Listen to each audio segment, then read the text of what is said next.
Well, hey, all you wiretappers. Gary Jenkins, retired Kansas City Police Intelligence Unit detective, back here in the studio of Gangland Wire. I welcome each and every one of you. I've got a story that it's really interesting how I found out about this. That's part of the story. Well, let's go back. Here's what I'm talking about. A corrupt FBI agent named Joe Stabile. That's Stabile. November 1978. It was a Monday. And FBI agent Joe Stabile was pleading guilty in federal court to corruption charges. Now, you don't hear about this very much. I know a couple of three here in Kansas City over the years that got popped for doing something. A couple of them were involved in a stolen party or a stolen property ring. A couple of others were, one of them was just running his mouth too much and he was drinking too much. I don't think they actually ended up charging him anything, but he did run his mouth way too much. Joe Stabile only admitted in this guilty plea that he had lied about some money transactions, but that's just the tip of the iceberg in this, folks. The U.S. Attorney for the Eastern District was sitting in the spectators that day, and afterwards he would say, this just shows the determination of the Department of Justice to root out misconduct wherever it may be found in federal law enforcement. Well, that's a pretty strong statement after, so you'll find that they kicked this under the rug as long as they could, absolutely as long as they could. The head of the Organized Crime Task Force there at the time said that there was a bunch of money that Stabile could not account for. He was writing some checks. He was taking some money in and then paying some money back out in a deal, and it was dirty. And they had him, but they didn't have him that good. So they dismissed some other charges and charged him with perjury, and he denied receiving any illegal money. He had actually been involved with a New York City policeman and got a $15,000 payment for getting a case handled for the Colombo family. But it really, in the end, he wasn't really convicted for that. It was a gambling deal involved. He was involved with New York City policemen. Now, during that time, there was another New York agent named Anthony Volano who had made several allegations of wrongdoing against Joe Stabile. They both worked in the Colombo squad early on when they first met, and really, this became there was a lot of agents sticking up for Stabile, just like I found that with that H. Paul Rico. There were agents, and never really found any agents. There were policemen who made a case on him for being involved in a murder, a contract killing. He was a Boston agent, but there was a couple of agents that I interviewed and wrote a book several years ago, and they swear that he didn't have anything to do with that. So that was part of that whole filthy Boston office where John Connolly ended up getting popped out of. And anyhow, they tried to say this was a Sicilian feud between several agents that were of Italian American extraction. Well, that's a good way to pass this off and denigrate people, but it really wasn't that. This guy was dirty. He ended up he got about 5 years in the penitentiary and a fine. But let's go back and take a deeper look at this case. And here's how I got into it. I was having breakfast with a couple of local retired FBI agents. I mentioned this book, Brick Agent, and asked if they had ever read it or heard about it. And it's written by a former agent who was assigned to the OC squad in New York City in the 60s and 70s. His name was Tony Volano, and it's a pretty good book. It's hard to find. It's really hard to find, folks. So good luck if you go out and try to buy it. I'll put a link to, I think there's one that's like $35 or $36, maybe $40. I can't remember. I was able to find it online. If you work real hard, you can find it in an internet archive online and get a look at it, but it's hard to do. Now, Volano, I started looking at Volano partly in this book and got interested in him because he was actually the first agent to develop Greg Scarpa. And he worked with Scarpa for quite a while. And when Volano retired, and really with no smell of any kind of hanky-panky going on like what later happened with Scarpa. But when he retired, Scarpa refused to be introduced to another agent and carry on any kind of relationship with the FBI. Several years later, this Lynn DeVecchio made a run on Scarpa and brought him back in as a top echelon informant, and they did a lot of stuff with him. Now, Volano is the guy that sent Scarpa down into Mississippi, and in his book, Brick Agent, he tells that story a couple of different ways with some slightly different twist on some of the things that have come out since. And he also names two different people as the informants that they sent down to the South to do these different undercover things on the Ku Klux Klan and try to find those bodies down there in the three civil rights workers down in Philadelphia and solve the murder of Medgar Evers. And there was another one, too. And he names, Bolano names two different people trying to cover for Scarpa to make sure nobody can like trace this back down to this one guy, and it was Scarpa.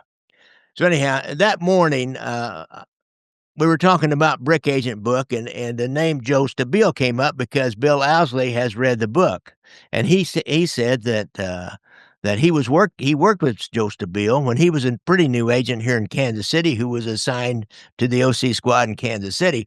Now, Bill has two books on the Kansas City crime family, really great books. You want the whole overall picture of organized crime in Kansas City, his book Open City, and then for his concerning his career, the second book is Mobsters in Our Midst, and that really starts about the time he got here in the 60s, and he was a case agent on the strawman case, or the guy that really started the whole thing that brought down the Midwest crime families from skimming from Las Vegas casinos. Bill Owsley was the original case agent on that. You know, what's funny, by the time they actually had their trials, he was retired.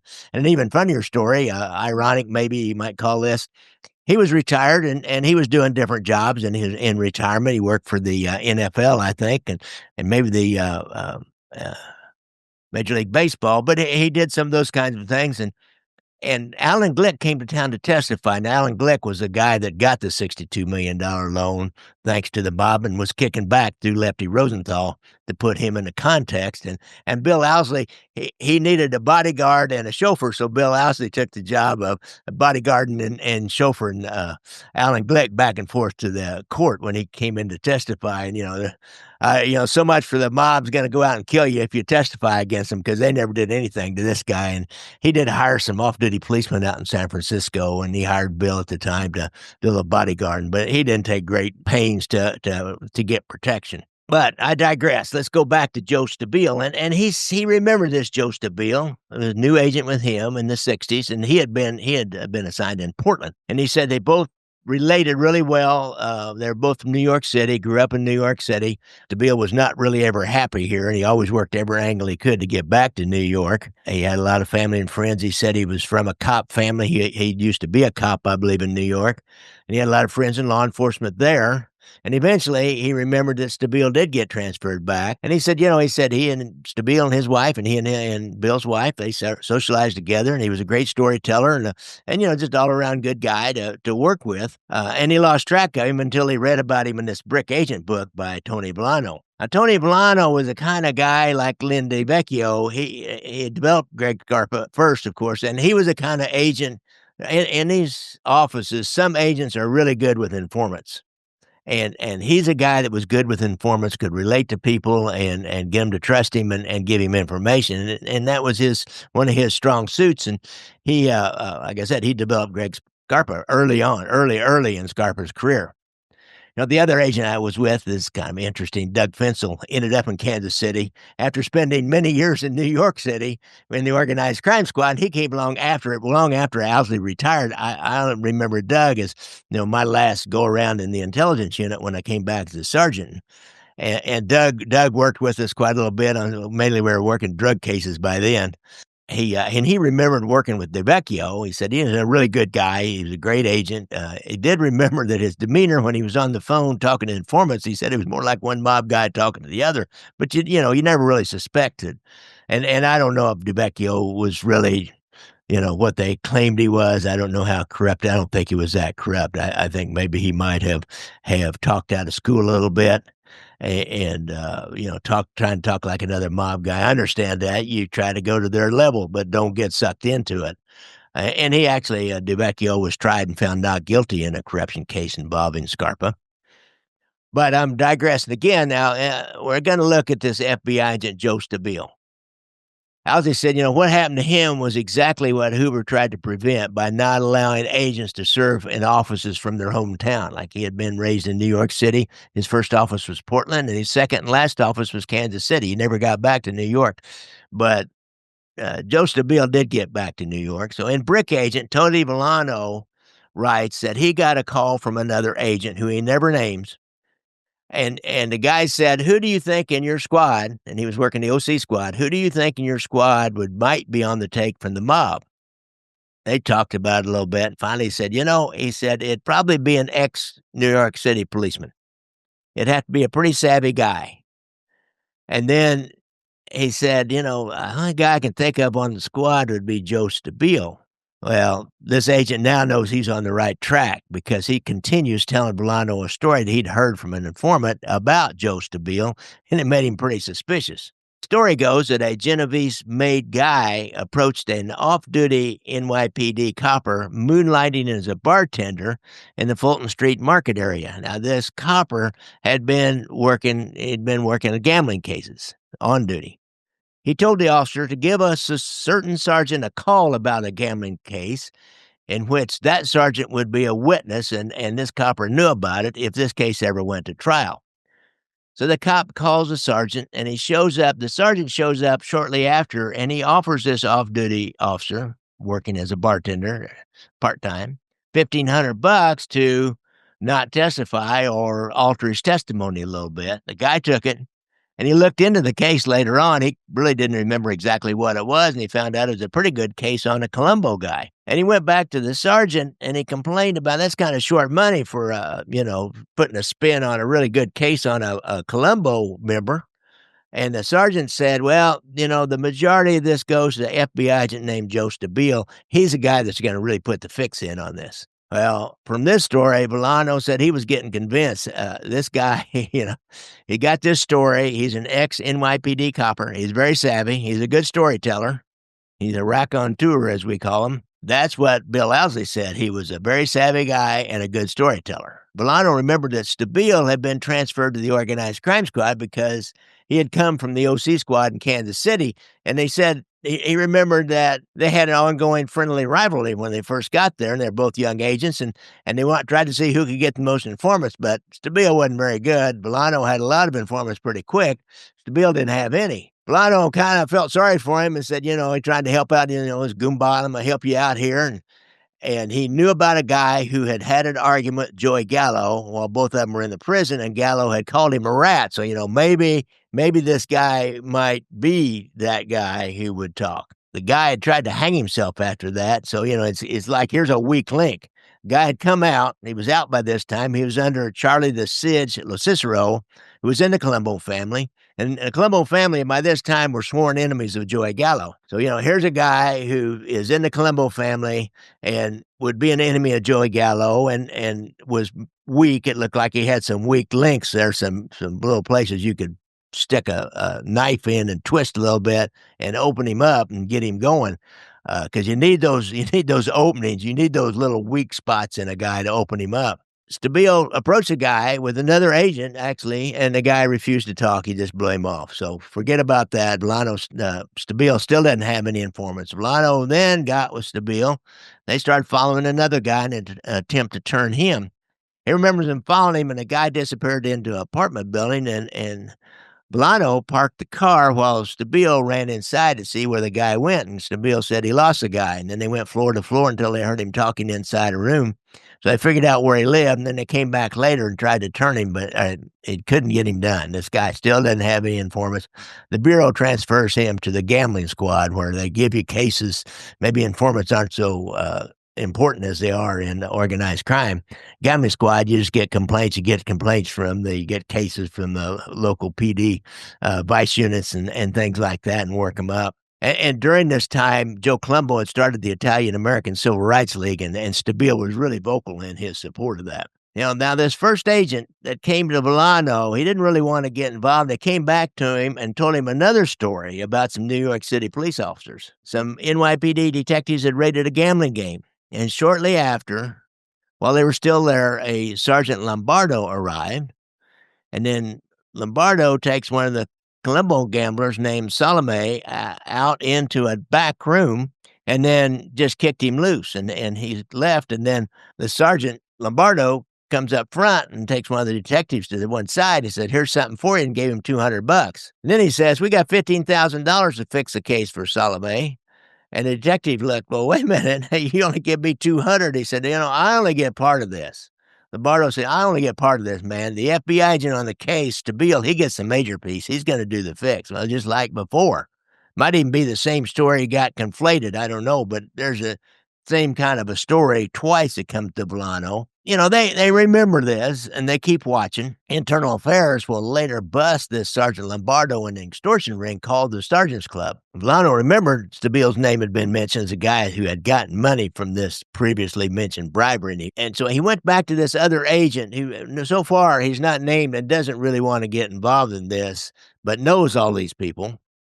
And he went to this other agent and got this agent to go to Joe Stabile and mention this extortion ring thing called the Sergeants Club and this big internal affairs bust on the deal. And there was, remember the gambling bribe and the cop's name. And then he says, I heard you made a big score on that. He says Stabile kind of played dumb at first, but then the agent mentioned a lot more money than Stabile must have gotten. Man, he must have mentioned like, $25,000 bribe went down or something. And Stabile got incensed. He said, that motherfucker held out on me. You can just see that. That motherfucker held out on me. I can see that now.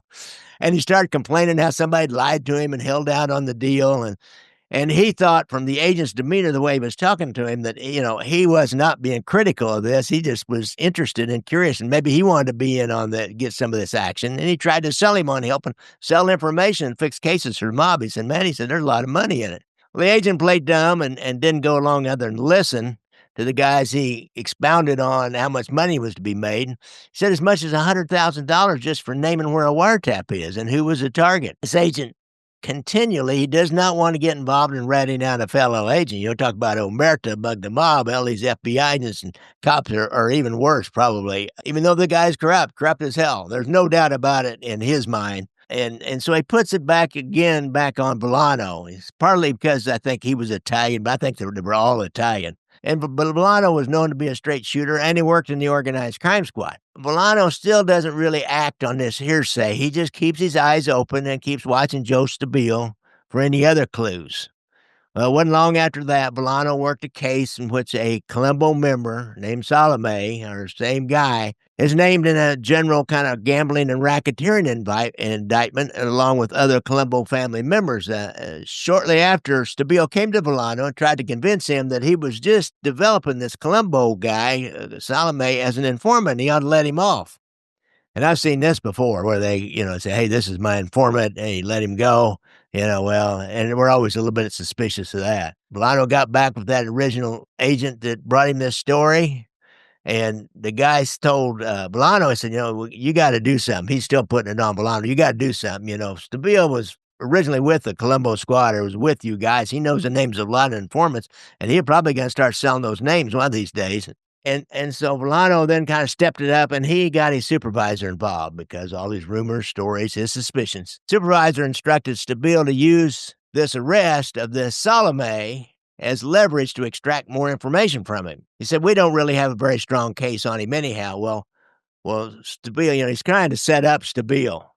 And there was never any information that came back. Stabile's approaching Salome, who, they're just playing dumb that they don't know they really have a relationship.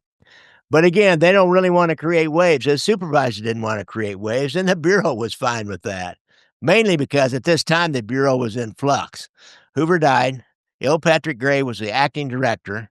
There was all the Watergate stuff going on, and nobody wanted to make any waves like a dirty agent. Talk about dirty. They do not need any more bad headlines. Volano and his supervisor, after being rebuffed and hearing all these rumors, they confronted Stabile himself, and he denied everything. Then they approached a corrupt New York PD sergeant who was involved in that earlier payoff, in which they claimed Stabile got this $15,000 and the largest share of a payoff to fix a gambling case for a Colombo guy. And he admitted knowing Stabile and claimed that he and Stabile were members of an investment club with a small group of cops. And Stabile was just trying to get in the Italian food business. And, I know him and, we have money things together, but, he's not going to admit that they're taking any money from the mob. Lano went to an informant who dealt in swag with many mafia figures. And he asked him, he said, we're hearing that there's an FBI agent who is corrupt, who's dirty. The informant trusts Volano, but he doesn't trust him that much. So he said, I might give you some clues. He said, He's a former NYPD cop, and he's Italian. So Villano blurts out, "Is it Joe Stabile?" And the informant says, "Bingo." All right, how much more do you need? The informant then told him about a time that Stabile approached him and claimed that he knew the exact date and time of his death. And he mentioned the name of his Colombo friend, Salome, and that Salome could help prevent this murder if the informant would do the right thing. Well, everybody in the game knows when a corrupt cop back east says, do the right thing, they're asking for a bribe. Bureau then confronts Stabile again. He denies everything. They interview his Colombo contact, Salome, and he denies everything. By this time, our former Kansas City police chief, Clarence Kelly, is a director, and he's Mr. Square jawed, do the right thing all the time. And I don't mean by taking a bribe, but I mean with Clarence Kelly, but he did. He was kind of easy on people. He was a little too easy on people. He had a big heart, didn't want to ever hurt anybody's feelings, and anybody that was like at least acting like they're trying to do what was supposed to be done. He's a director by now, and he really wanted to kick the whole thing under the rug. He's a brand new director. He does not need this, and he doesn't mind kicking some stuff under the rug. Lano start hearing that a lot of the supervisor dismissing this whole thing as an Italian vendetta between a couple of Italian agents. Later on, Villano left the bureau. The U.S. attorney indicts Stabile for taking the payoff in that very allegation that we just talked about, where the sergeant came in and he supposedly Villano got $15,000 or a much larger amount of money than what the police officers were getting. They ended up making a deal. He takes a hit, like a 5-year sentence, and dismisses most of the charges.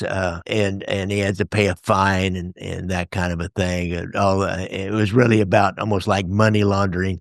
A really minor case. It was a felony, and like I said, he did get 5 years. But nothing like what he'd given up on. If they'd really been able to make a case on him, he'd have gone away for a long time, like John Connolly did. And what later came out after that is, whenever somebody takes a hit and it hits the papers, other stuff start coming out. Well, there's an informant under a Colombo capo named Wild Bill Cudlo. He came forward with a story, and he said he had often heard mention of Joe Stubbs or Joe the Fed as a Colombo source inside the FBI.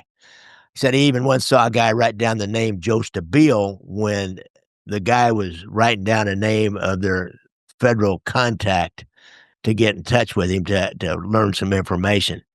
And he also claimed that Joe the Fed was connected to Greg Scarpa. Now, Villano, he didn't know anything about that. The informant said Joe the Fed had been transferred to Boston and would be handled by Whitey Tropiano, which is true. That all happened, and Stabile was transferred to Boston. The informant said that while Bill claimed Joe the Fed was being paid $1,000 to $5,000 a month, depending on what kind of information he gave him. One time, the informant said he's part of a hijack team, and they'd been provided with a list of car and truck descriptions and license plates, and said that these were FBI vehicles, the ones they used for surveillance. The Bureau of Work tried to make a connection on this, but never did. But they ended up in some 302s or some of their reports that I was able to find. So that's the story of Joe Stabile, former Kansas City FBI agent, moved to New York City, becomes an informant for the Colombo family, makes a little money out of it. And I often wonder whatever happened to him. I bet he did his time, did a little bit of time, and got out, and probably has had some kind of a business and lived out his life more than likely. The guy was a hustler, and he was a pretty savvy guy, just like Owsley said, and the other agents around him said he was a savvy guy, and he knew the streets. So it's kind of hard to get somebody that is really savvy and knows the streets and then make a brush up against mobsters all the time. And there's a lot of money to be made there. They're always ready. They're always ready, man. I know I had an informant you just mentioned about, well, that's a nice coat you got. Oh, he said, yeah, I got several more at home. You want one? You need a watch? Oh, is there anything I can do for you, officer? Oh, one hand washes the other. I mean, they're constant. A friend of mine was, eating, and one of our local mob guys was in there, and he was eating out with his family, and they kind of knew each other from back when the cop was on the streets, and they chatted a little bit. And as the mobster went out, he stopped off and paid and told the waitress, caught her and said, "Hey," he said, and he gave her some money and said, "Here, I'll take care of that guy's bill." So when they got ready to leave, he had already paid for his family's dinner. I mean, it's a constant thing. Them trying to to see if they can't get next to you and get some kind of a handle on you. So that's the story of Agent Bolano, Agent Joe Stabile, and thanks to Bill Owsley and Kansas City Police Department. Don't forget about his books out there, Open City and Mobsters in Our Midst, and my good friend Doug Pencil, who was the guy who went to Sonny Black and said, "Hey, Joe Pistone, Sonny Brasco is Joe Pistone, and he's really an FBI agent. He's not an informant, and you guys need to lay off of him big time." Joe is going to have to come out from undercover, and I think that what precipitated that was he had gotten the contract to kill Bruno Indelicato, who was the son of Sonny Red, and I think he was supposed to be at that meeting where the three captains were killed, but he didn't go. Joe got the contract, and that they decided it was time that he should probably come out. It was getting too dangerous for him. They wanted to try to roll somebody, and Joe thought the best candidate would be Sonny Black, who he thought was, pretty reasonable guy. They were trying to figure out who they wanted to go talk to him, and they decided on me because Sonny Black had told Joe before that I had talked to him on several occasions. And he said for an FBI agent, he's a pretty stand-up guy. So they decided I'd be the guy. We had a conference before we did it. And at that conference, we took pictures. It was me and Joe. It was the case agent down in Florida. Joe was also down in Florida and had cases down there. And then I think it was the case agent in New York maybe, but there was three of us. And they wanted to get him alone. And, of course, he always had his people under him. He was the captain, so he had people always with him. So we would go out early in the morning and sit in the car. It was summer and hot. And we'd sit in the car, and the surveillance team were on Sonny's apartment, and there was always people around. So we were there for about 3 days before, in the morning, they determined that nobody was there except Sonny. So then we went, and I banged on the door at the bottom of the steps, and he said, "Who is it?" And I told him it was me, and he very cordially says, "Come on up." So myself and the two other agents went up, and he said, "Have a seat." And we sat at his, it's like a little living room table, so we all sat there. He didn't seem anxious or nervous or anything. He just, "What do you guys want?" And I said, "Do you know Donnie Brasco?" And I can't remember if he acknowledged he knew him or not. He was a tough guy, and he knew how to play the game. I said, "Well, Donnie Brasco is really Joe Pistone. He's an FBI agent." He was like it was nothing. I mean, he laughed. "Oh, okay." And then tried to turn Sonny Black, and Sonny Black told Doug, he said, "I did a story on this." So told Doug, he said, "You know what that means? I can't do that." It wasn't shortly after that Joe Massino had him killed. So thanks a lot, guys. Don't forget, I like to ride motorcycles, so when you're out on the streets there in your big F-150, watch out for those little motorcycles when you're out. If you have a problem with PTSD and you've been in the service, be sure and go to the VA website. They'll help with your drugs and alcohol problem if you got that problem, or gambling. If not, you can go to Anthony Ruggiano. He's a counselor down in Florida. He's got a hotline on his website. If you got a problem with gambling, most states will have, if you have gambling, most states will have a hotline number to call. Just have to search around for it. I've always got stuff to sell. I got my books, I got my movies. They're all on Amazon. Just go and I got links down below in the show notes, and just go to my Amazon sales page, and you can figure out what to do. I really appreciate y'all tuning in, and we'll keep coming back and doing this. Thanks, guys.